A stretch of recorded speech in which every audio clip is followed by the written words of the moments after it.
The Santa Claus with Tim Allen is my favorite Christmas movie of all time. It might even be my favorite movie. This year, I finally found the perfect sweater from the movie, and it references one of my favorite scenes. Scott Calvin has just become Santa and delivered all the toys around the world for the very first time.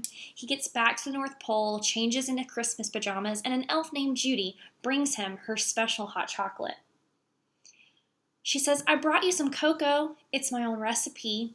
It took me 1,200 years to get it right."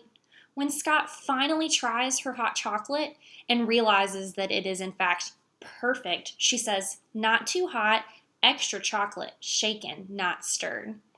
Scott cannot believe that it took her that long to get the perfect cup of hot chocolate, but sometimes patience just pays off.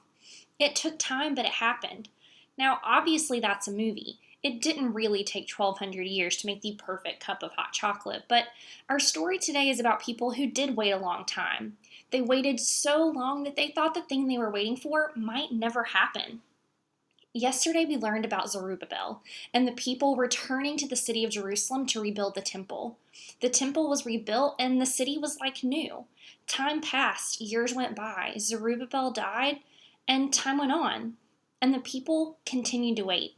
You see, they were waiting for God to come back to earth, just like he had promised. God still felt so far away, and for 400 years, God's people waited, but God was silent. But God was getting ready to do something special, and he wanted his people to be ready. So God has sent another prophet.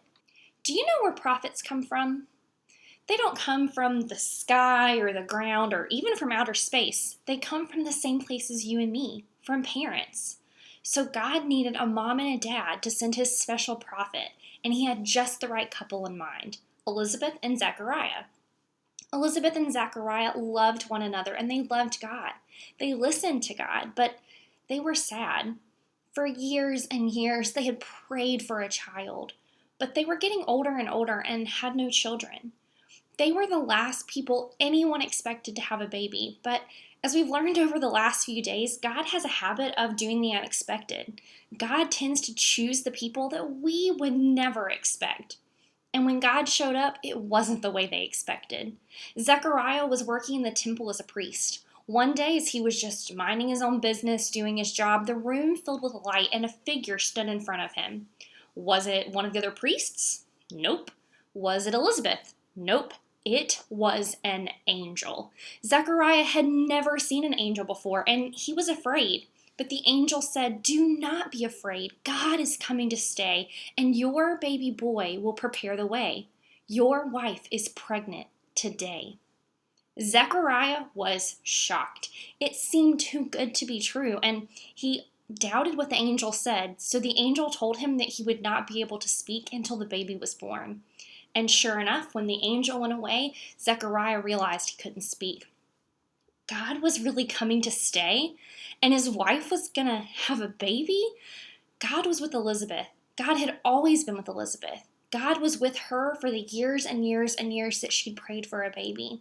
God was with her when she felt like her prayers weren't being heard. God was with her as she waited and waited. God was with Elizabeth, and God was with Zechariah. Zechariah hurried home to let Elizabeth know the good news. He had to write everything down on a tablet because he couldn't talk, but that never stopped him from being excited.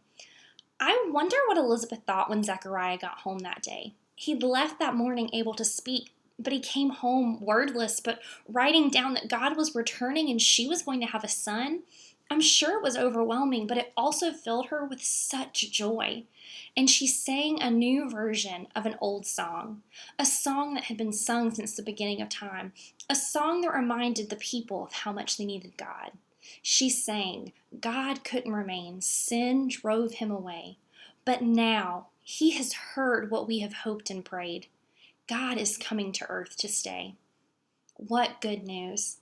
I love the perfect cup of hot chocolate as much as the next person, but even more, I love knowing that after 400 years of silence, 400 years of waiting, God was coming to earth to stay.